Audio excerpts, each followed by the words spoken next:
जय हिंद दोस्तों, नमस्कार। बात कर लेते हैं आज की दिन भर की सारी बड़ी खबरों की, जहां सबसे पहले आपको बताएंगे कैसे बेशर्म बना बैठा है मोहम्मद यूनुस की बांग्लादेशी गवर्नमेंट। दोस्तों, शेख हसीना के जाने के बाद तेवर दिखा रहा बांग्लादेश अब भारत से मंगाई ये चीज, क्या अपना भारत वो चीज उसको प्रोवाइड मुहैया कराएगा या नहीं कराएगा, और किस चीज की डिमांड की है दोस्तों बेशर्म बन करके बांग्लादेश ने, बताएंगे आपको। तो वही बताएंगे चीन या फिर तिब्बती, आखिर कौन चुनेगा दलाई लामा का उत्तराधिकारी, क्यों इतनी जल्दबाजी में है शी जिनपिंग। तो वहीं इजरायली प्रधानमंत्री नेतन्याहू का भारत के पीएम मोदी जी के नाम खास पैगाम पढ़कर पाकिस्तानी सरकार को लगेगी तगड़ी वाली मिर्ची, बताएंगे दोस्तों कौन सा खास पैगाम भेजा है नेतन्याहू जी ने प्रधानमंत्री मोदी जी को। तो वहीं बताएंगे सऊदी अरब की ब्रिक्स में एंट्री रोक दी गई है दोस्तों, रशिया ने कर दिया है बड़ा ऐलान। तो एक से एक बड़ी खबर आपको बताने वाले हैं, वो भी विस्तार से, तो आप वीडियो के लास्ट तक आराम से बने रहेगा। और खबरों में आगे बढ़ने से पहले अपने देश भारत का निरंतर समर्थन करते हैं तो इस वीडियो को लाइक करके, चैनल को सब्सक्राइब करके, बेल आइकन दबा के कमेंट में जय हिंद अवश्य कह दीजिएगा। बात कर लेते हैं पहली और सबसे बड़ी खबर की, जहां पूरा भारत दोस्तों शोक में डूबा हुआ है। बताते पूर्व पीएम मनमोहन सिंह जी का 92 साल की उम्र में हुआ निधन। अचानक बेहोश होने के बाद एम्स अस्पताल में कराए गए थे भर्ती। जी हां, पूर्व प्रधानमंत्री मनमोहन सिंह जी का गुरुवार रात 92 साल की उम्र में निधन हो गया। मनमोहन सिंह जी ने दिल्ली स्थित all India institute of medical science में आखिरी सांस ली। एम्स ने एक प्रेस रिलीज में कहा है कि घर पर अचानक बेहोश होने के बाद मनमोहन सिंह जी को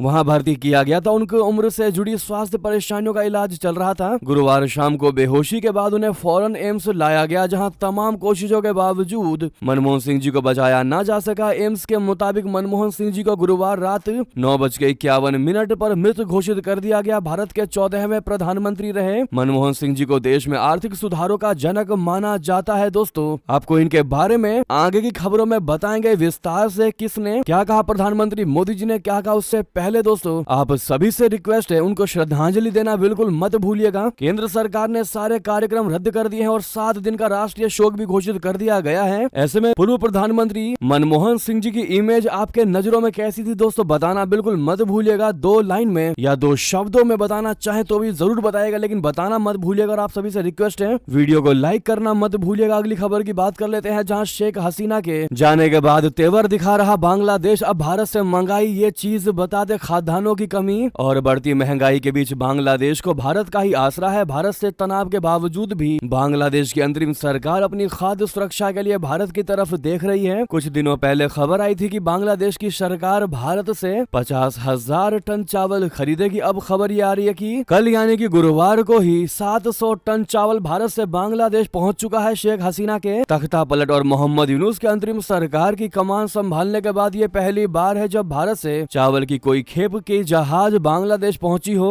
दोस्तों, बांग्लादेश की स्थानीय अखबार के मुताबिक स्थानीय बाजारों में खाद्यान्नों की कमी को पूरा करने के लिए बांग्लादेश भारत से पका बोले तो उबला हुआ पार बॉइल्ड चावल खरीद रहा है, जो गुरुवार को चटगांव बंदरगाह पर पहुंच रहा है। बुधवार को वाणिज्य मंत्रालय की तरफ से जारी एक प्रेस रिलीज में कहा गया है कि भारतीय जहाज MV तनाई से ड्रीम चावल की खेप लेकर बंदरगाह पर सुबह करीब 5:30 बजे पहुंच गया। शेख हसीना के कार्यकाल में भारत बांग्लादेश के रिश्ते बेहद अच्छे दौर में थे, लेकिन जुलाई अगस्त में छात्र आंदोलन के कारण शेख हसीना सरकार का तख्ता पलट हो गया। उसके बाद से भारत और बांग्लादेश के बीच रिश्तों ने जो करवट ली है दोस्तों, वो आखिर किस मुंह जा करके बैठेगा ये ना हम बता सकते हैं ना आप, लेकिन एक चीज तो है कि जब तक यूनुस की सरकार रहेगी भारत के साथ रिश्ते तो अच्छे नहीं रहने वाले। ऐसे में सबसे बड़ा सवाल तो दोस्तों ये है कि आखिर हम चावल किसको खिला रहे हैं, उन्हीं को जो आज हमारा चावल खा करके हम पर ही आक्रमण करने की कोशिश करेगा, हमको ही गाली बकने की कोशिश करेंगे, अल्पसंख्यक समुदायों खास करके हिंदू समुदाय को प्रताड़ित करेंगे हमारा ही भोजन खाकर। ऐसे में आपको नहीं लगता कि भारत को भी अब कुछ ना कुछ कंडीशन रख देनी चाहिए कुछ भी मुहैया कराने से पहले? जिस हिसाब का बांग्लादेश का तेवर भारत के प्रति होने जा रहा है, यह दिखाई दे रहा है भारत को भी अपने तेवर बदल देने चाहिए। आपकी क्या राय है दोस्तों इस मुद्दे पर, बताना बिल्कुल मत भूलिएगा। आपकी एक राय भारत को और आगे लेकर जा सकता है दोस्तों, तो राय देना मत भूलिएगा। अगली खबर बता दें, चीन या फिर तिब्बती, कौन चुनेगा दलाई लामा का उत्तराधिकारी, क्यों इतनी जल्दबाजी में दिखाई दे रहे हैं शी जिनपिंग। दोस्तों, चीन इन दिनों तिब्बती आध्यात्मिक गुरु दलाई लामा के उत्तराधिकारी की खोज कर रहा है। दलाई लामा 90 वर्ष के होने वाले हैं। ऐसे में उनकी बढ़ती उम्र को लेकर तरह तरह की कयासबाजियां भी लगाई जा रही है। हालांकि दलाई लामा ने अपने अनुयायियों को आश्वस्त स्पष्ट कर दिया है कि वे स्वस्थ हैं। चीन ने शुरू से ही कहा है कि तिब्बत हमेशा से चीन का अभिन्न अंग रहा है और दलाई लामा की नियुक्ति हमेशा बीजिंग में चीनी नेतृत्व की मंजूरी के अधीन रही है। हालांकि तिब्बतियों का कहना है कि उनकी मातृभूमि कभी भी चीनी प्रांत नहीं रही है। उनका कहना है कि दलाई लामा के उत्तराधिकारी का मुद्दा केवल उनका मामला है और इसमें चीन का कोई भूमिका है ही नहीं। साउथ चाइना मॉर्निंग पोस्ट के मुताबिक चीन में शीर्ष सलाहकार निकाय चीनी पीपुल्स पॉलिटिकल कंसल्टेटिव कॉन्फ्रेंस के अध्यक्ष वांग हुनिंग ने सोमवार को तिब्बती बौद्ध नेताओं के पुनर्जन्म के बारे में एक प्रदर्शनी में भी भाग लिया। वांग हुनिंग को चीनी राष्ट्रपति जिनपिंग का करीबी माना जाता है। अखबार ने कहा है कि वांग की यात्रा इस बात के संकेत है कि चीन तिब्बती नेता के 90वें जन्मदिन से पहले दलाई लामा के उत्तराधिकार के मुद्दे पर कुछ बड़ा करने की तैयारी कर रहा है। जी हाँ, शी जिनपिंग हमेशा से ये चाहता है कि दलाई लामा का उत्तराधिकारी चाइना से होना चाहिए ताकि पूरे तरीके से तिब्बत पर आधिपत्य जमा सके चाइना, लेकिन दलाई लामा हमें नहीं लगता कि ऐसा कभी भी होने देंगे। पर सबसे बड़ी बात यह है कि उनकी उम्र भी काफी ज्यादा हो चुकी है, अचानक कुछ भी हो सकता है। ऐसे में समय आ चुका है कि दलाई लामा को घोषित कर देना चाहिए कि कौन होगा उनका उत्तराधिकारी, या फिर एक ऐसा नोट बनाकर रख देना चाहिए ताकि अगर अचानक भी कुछ होता है उनके साथ, उनके जीवन के साथ, तो फिर बाद में उस नोट को खोला जाए और उसके हिसाब से उत्तराधिकारी चुना जाए। अगली और बड़ी खबर की बात कर लेते हैं, जहां इजरायली प्रधानमंत्री नेतन्याहू जी का भारत के पीएम मोदी जी के नाम पर खास पैगाम। ये पैगाम पढ़कर पाकिस्तान को निश्चित तौर पर लगेगी तगड़ी वाली मिर्ची। बता दें, इजराइल के प्रधानमंत्री बेंजामिन नेतन्याहू जी ने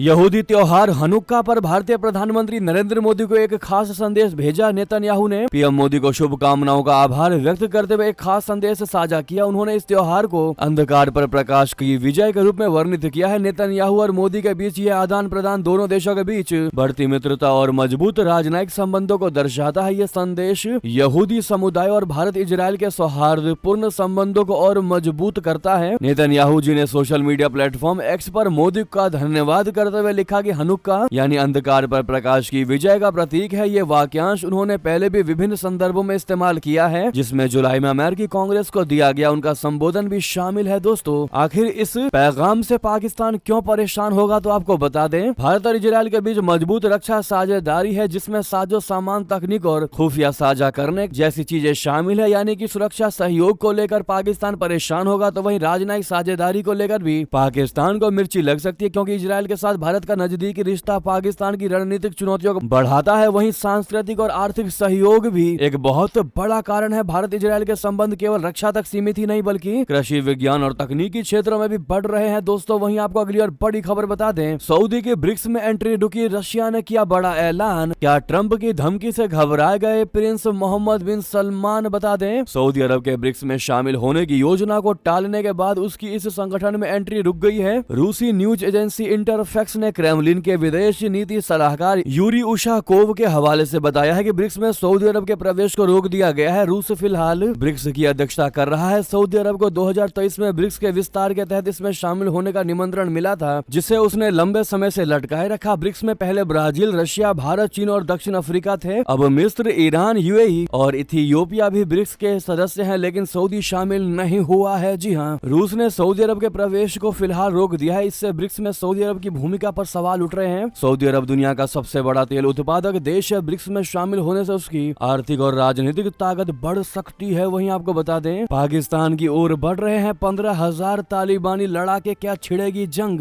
एयर स्ट्राइक के बाद बढ़ा तनाव। दोस्तों, मिडल ईस्ट इस समय जंग की आग में झुलस रहा है, लेकिन अब इस जंग की आंच पड़ोसी मुल्क पाकिस्तान तक भी पहुंच गई है। पिछले कुछ समय से पाकिस्तान और अफगानिस्तान के बीच धधक रही आग न केवल इनके बीच तनाव पैदा किया है बल्कि विकराल रूप ले लिया है। कहा यह जा रहा है कि तालिबान के 15,000 लड़ाके पाकिस्तान की ओर बढ़ रहे हैं। माना यह जा रहा है कि अफगानिस्तानी तालिबान ने अब आर पार का मन बना लिया है। मंगलवार को अफगानिस्तान के पूर्वी पख्तिका प्रांत में पाकिस्तान की सेना ने एयर स्ट्राइक की थी, जिसमें 46 लोगों की मौत हुई थी। इसके बाद ही अब अफगानिस्तान तालिबान ने पाकिस्तान की एयर स्ट्राइक का जवाब देने का ऐलान कर दिया है। सूत्रों के मुताबिक लगभग 15,000 तालिबानी लड़ाके काबुल, कंधार और हेरात से निकलकर खैबर पख्तूनख्वा के मीर अली बॉर्डर की ओर बढ़ रहे हैं। तालिबान प्रवक्ता ने कहा है कि पाकिस्तान को उसकी कार्रवाई का मुंह तोड़ जवाब जरूर मिलेगा। दोस्तों, ऐसे में सबसे बड़ा सवाल तो ये उठता है कि अगर इनके बीच में जंग हुई तो पाकिस्तान या तालिबान में से कौन पड़ेगा एक दूसरे पर भारी?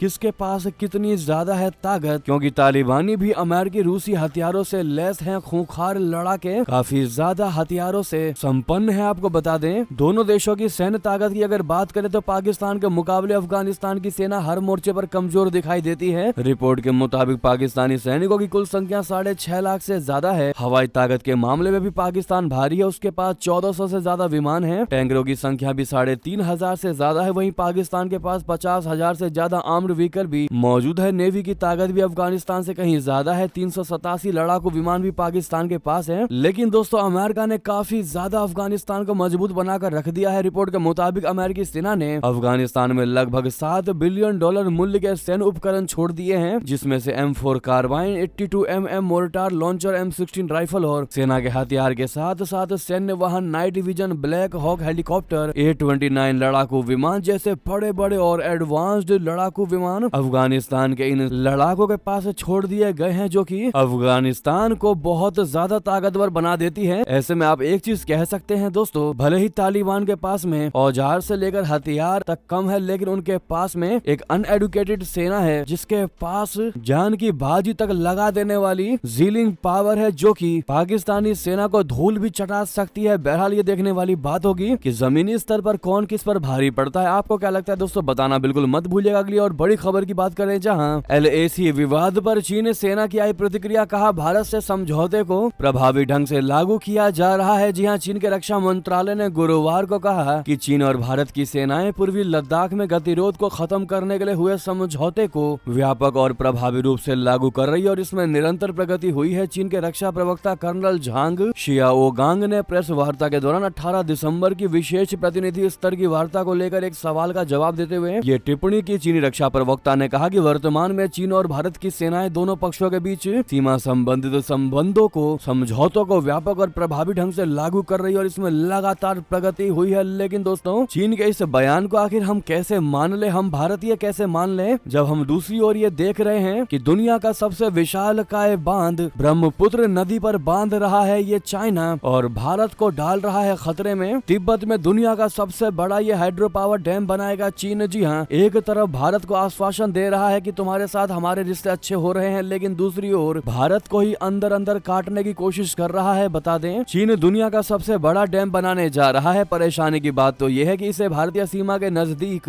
ब्रह्मपुत्र नदी पर बनाया जाएगा। चीन ने इस इंफ्रास्ट्रक्चर प्रोजेक्ट को ग्रह का सबसे बड़ा प्रोजेक्ट बताया है और कह दिया है कि इसे पूरा करने में $137 अरब का खर्च आएगा। इसका निर्माण तिब्बत में भारत की सीमा के करीब किया जाएगा, जो कि भारत बांग्लादेश दोनों के लिए मुश्किलें पैदा कर सकता है। चीन की सरकारी न्यूज एजेंसी शिन्हुआ ने जिनपिंग शासन के आधिकारिक बयान को शेयर किया और बता दिया है कि ब्रह्मपुत्र पर बनाए जाने वाले हाइड्रो पावर प्रोजेक्ट को निचले क्षेत्रों में हरी झंडी दे दी गई है। ये डैम हिमालय के उस हिस्से में बनाया जाएगा जहां से ब्रह्मपुत्र नदी एक बड़े यू टर्न के साथ अरुणाचल प्रदेश में गिरती है और फिर बांग्लादेश की तरफ बढ़ती है। जी हाँ, इसको लेकर ऐसी आशंका है कि इस प्रोजेक्ट से न केवल स्थानीय इकोलॉजी प्रभावित होगी, बल्कि ये नदी के प्रवाह और बहाव को भी प्रभावित कर सकता है। तिब्बत से निकलते ही यारलुंग जांगबो नदी को ब्रह्मपुत्र के नाम से जाना जाता है, जो दक्षिण में भारत के अरुणाचल प्रदेश और असम राज्य से होती हुई बांग्लादेश की ओर बहती है। चीन पहले ही इस नदी के ऊपरी तल में हाइड्रो पावर जनरेशन की शुरुआत कर चुका है, जो कि तिब्बत के पश्चिम से पूर्व की ओर बहती है। दोस्तों, ऐसे में हम कैसे मान ले कि भारत के साथ रिश्ते शांति की ओर बढ़ाने की कोशिश कर रहा है चाइना? रियलिटी क्या है वो हमने आपको बता ही दिया, इस पर आपकी राय तो बनती है। लेकिन अगर आप भी मानते हैं कि चीन पर भरोसा करना अपने ही पैर पर कुल्हाड़ी मारने जैसा है, तो सामने लाइक का बटन है। अभी तक आपने इस वीडियो को लाइक नहीं किया है तो आपके लिए 1 सेकंड भी नहीं लगेगा दोस्तों, लेकिन हमें सपोर्ट मिल जाएगा, तो इस वीडियो को लाइक जरूर कर दीजिए। नेक्स्ट खबर की बात कर लेते हैं, जहां पर कजाकिस्तान प्लेन क्रैश में क्या रशिया का है हाथ? सरफेस टू एयर मिसाइल से विमान पर अटैक करने का बहुत बड़ा दावा। दोस्तों,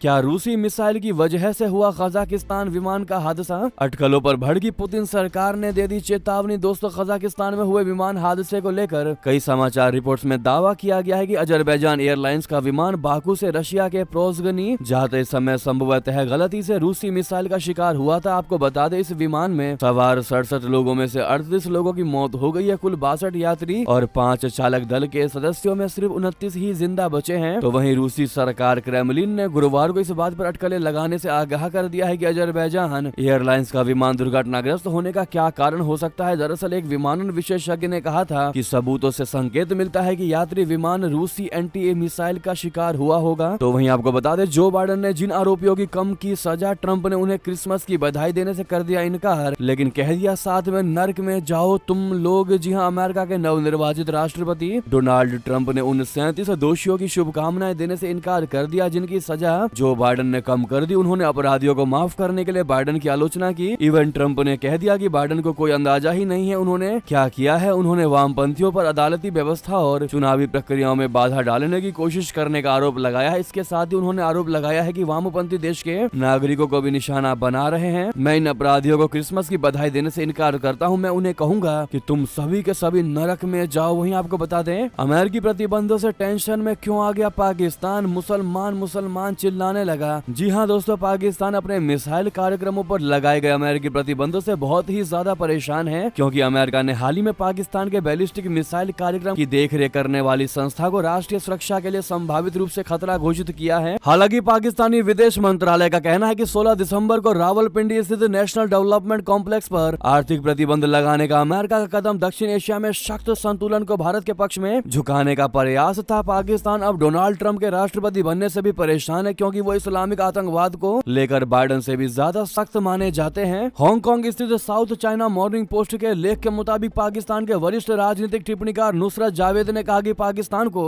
अमेरिका तभी खतरा मान सकता है जब वो इजराइल को अपना 51वां देश मानता है। जावेद ने एक टेलीविजन कार्यक्रम में कहा कि अमेरिका और उसके सहयोगी सोचते हैं कि मुस्लिम देशों के पास परमाणु हथियार तकनीक नहीं होनी चाहिए, क्योंकि हम मुसलमान पागल हैं। अन्य पाकिस्तानी विश्लेषकों ने वॉशिंगटन के इस आश्चर्यजनक कदम और सीरिया और ईरान के एयर डिफेंस पर इजराइल के हालिया हमलों के बीच समानताएं बताई हैं और पाकिस्तान के खिलाफ इजराइल और भारत के दोहरे हवाई हमलों की संभावना जताई है। यानी कि दोस्तों, जब बात पाकिस्तान के परमाणु हथियारों पर आ गई तो अब वो मुसलमान चिल्लाने लगा और सारे मुस्लिम देशों को एकजुट बताते हुए ये बयान देने लगा। वैसे पाकिस्तान किसी अन्य मुस्लिम देश को पूछता तक नहीं है, और अब जब बात उसके खुद के हथियारों पर आई है तो सबको वो एकजुट लाने की कोशिश कर रहा है, जो कि वाकई में दोहरी नीति दर्शाता है पाकिस्तान की। दोस्तों, नेक्स्ट खबर बता दें, क्या चीन कर रहा है बड़े युद्ध की तैयारी। पीएलए ने दिया 10 लाख आत्मघाती विस्फोटक ड्रोन का महा ऑर्डर। जी हाँ, चीन की कम्युनिस्ट सरकार ने अपनी सेना पीएलए के लिए 10 लाख आत्मघाती ड्रोन खरीदने का ऑर्डर दिया है, और ये आत्मघाती ड्रोन चीनी सेना को 2026 तक मिल जाएगी। आपको बता दें कि ड्रैगन के इस महा ऑर्डर को पूरी दुनिया में चर्चाएं हो रही है। ये वही ड्रोन है जिसने आर्मेनिया अजरबैजान से यूक्रेन रशिया युद्ध तक में तबाही मचाई है। दोस्तों, दुनिया ने पहली बार नागोर्नो काराबाग की लड़ाई में कामिकाजी ड्रोन हमले को देखा था, वहीं अब चीन इसकी तैयारी कर रहा है। ड्रोन के इस महा ऑर्डर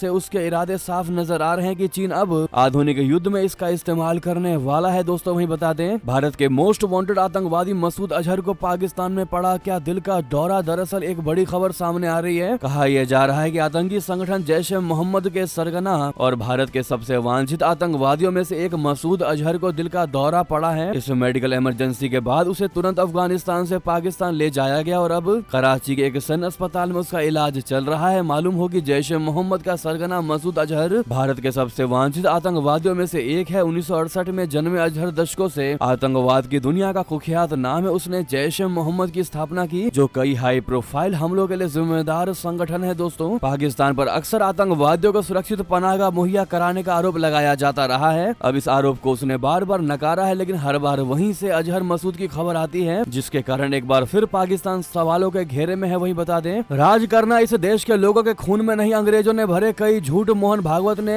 समझाने की है कोशिश। दरअसल राष्ट्रीय स्वयंसेवक संघ आरएसएस के प्रमुख मोहन भागवत ने अंग्रेज शासकों पर सच्चाई को छुपाने और देश के लोगों के दिमाग में कई झूठ भरने का आरोप लगाए। उन्होंने कहा कि अंग्रेजों ने भारत के ऐतिहासिक दृष्टिकोण को जानबूझकर गलत तरीके से पेश किया। भागवत ने कहा कि ऐसा भारतवासियों की स्वयं शासन की क्षमता को कमजोर करने के उद्देश्य से किया गया है। तो वहीं पूर्व एनएसए ने वर्ल्ड वॉर रोकने के दावों का उड़ा दिया मजाक। पुतिन को पता है कि ट्रंप के साथ कैसे खेलना है। जी हाँ, अमेरिका के नवनिर्वाचित राष्ट्रपति डोनाल्ड ट्रंप के पूर्व राष्ट्रीय सुरक्षा सलाहकार जॉन बोल्टन ने ट्रंप को लेकर कई चौंकाने वाले खुलासे कर दिए हैं। उनका कहना है कि ट्रंप के कार्यकाल में अंतरराष्ट्रीय संकट और गहराने वाला है, जिसका अंदाजा लगाना मुश्किल है। संयुक्त राष्ट्र में अमेरिका के राजदूत रहे बोल्टन ने ट्रंप की समझ में कमी और उनकी अजीबोगरीब रणनीति की वजह से उन पर निशाना साधा। गार्डियन की रिपोर्ट के मुताबिक बोल्टन ने जब रशिया यूक्रेन और इजराइल गाजा युद्ध रुकवाने के ट्रंप के दावे के बारे में पूछा गया तो उन्होंने कहा कि ट्रंप अपनी इस तरह की बयानबाजी के लिए ही जाने जाते हैं। वो हमेशा जोश में इसी तरह के दावे करते रहे हैं। बोल्टन ने कहा कि दुनिया अब अधिक खतरनाक हो चुकी है। हमारे सामने जो असल संकट आया था वो कोरोना का था। ये संकट लंबे समय तक रहा। हमें किसी विदेशी ताकत से नहीं बल्कि महामारी से खतरा रहा है। ट्रंप राष्ट्रपति चुनाव प्रचार के दौरान और बाद में भी लगातार कहते रहे कि वो रशिया और यूक्रेन युद्ध को रुकवा देंगे, लेकिन लेकिन ये उन्हें भी नहीं पता कि वो ऐसा कुछ नहीं कर सकते। जहाँ तक रशिया और पुतिन का सवाल है, अमेरिकी राष्ट्रपति के पद पर ट्रंप के चुने जाने से वो बहुत खुश हो रहे होंगे, क्योंकि